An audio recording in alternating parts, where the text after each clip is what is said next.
everyone, this is Rachel and I'm here for another process video.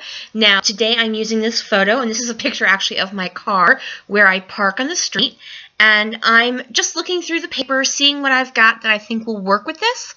And I have a plan to do something a little bit different from me, and I will explain that. But the first thing I'm going to do is gut this piece of aqua cardstock and use that as my outside border.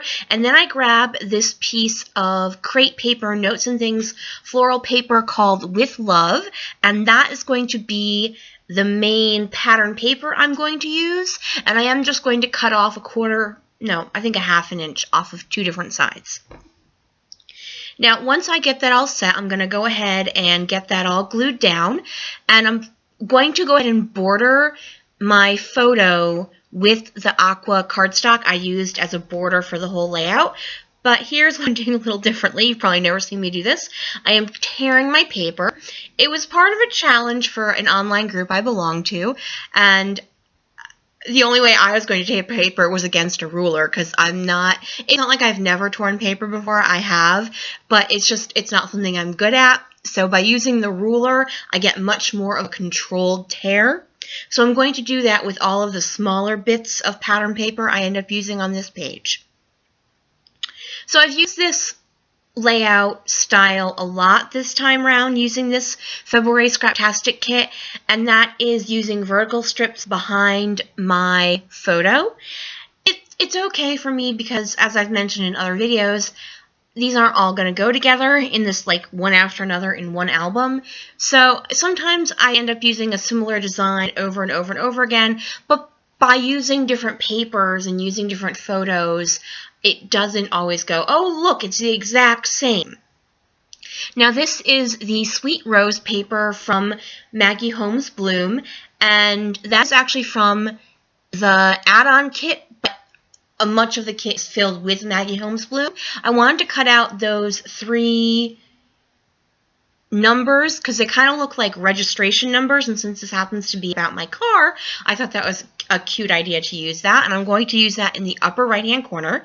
Now, that pink vellum notebook paper is from the Scraptastic kit. It was, every month we usually get some sort of vellum, and this month it was a set of 3 mini notebook paper looking things in pink, aqua, and gold.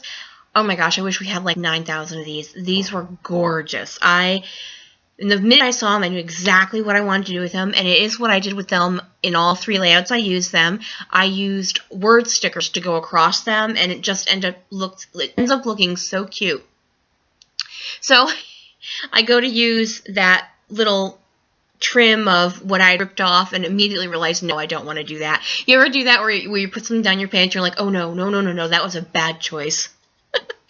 So anyways, I am taking these rubber ferns. They are from Studio Calico, and they were in my add-on kit, and I'm going to put one at the top, and then in a little bit I'm going to add one at the bottom, and then I'm just compensating for the volume they take up with some pop dots.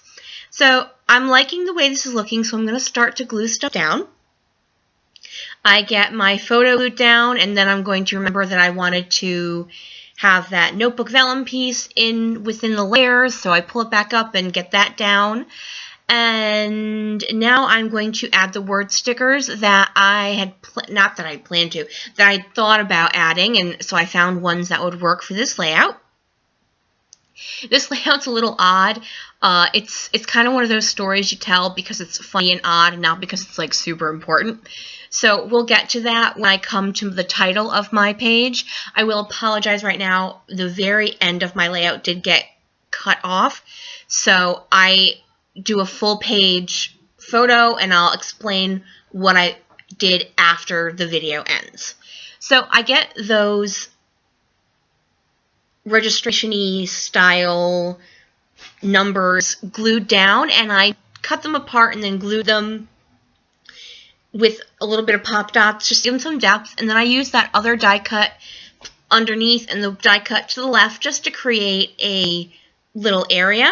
And now I've got this small frame, and I'm going to go ahead and add that underneath as well, and once again just pulling out some pop dots to compensate for the height of that frame.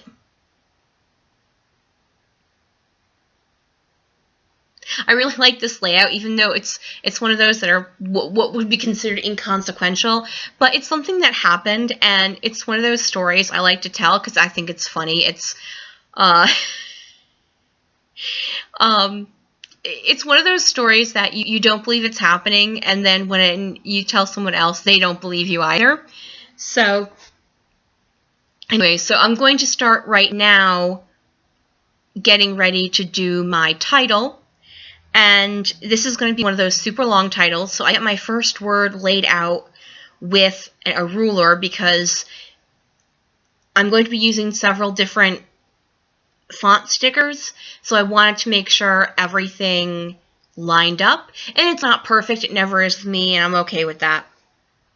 So since I'm going to talk about it, and it does cut off halfway through putting together my title, I will tell you the whole title is That Time Someone Accidentally Tried to Sell Me Drugs.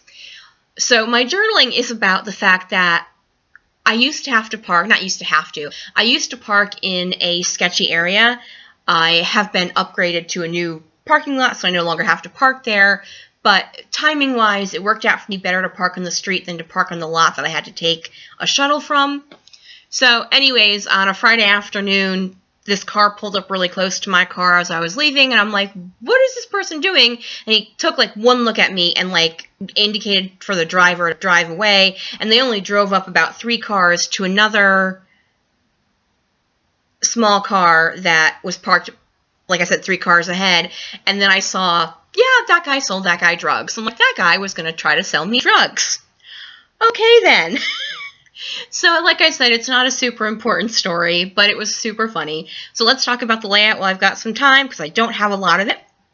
I added a sticker underneath that life sticker, and I finished off my title with some Freckled Fawn black and white sketchy alphas, along with some October Afternoon mini market alphas. And then I just drew some lines to do my my journaling. Thank you guys so much for joining me here. If you have any questions, let me know in the comment section, and if you could flick me a thumbs up, that would be super awesome. Have a great day, everyone. Bye!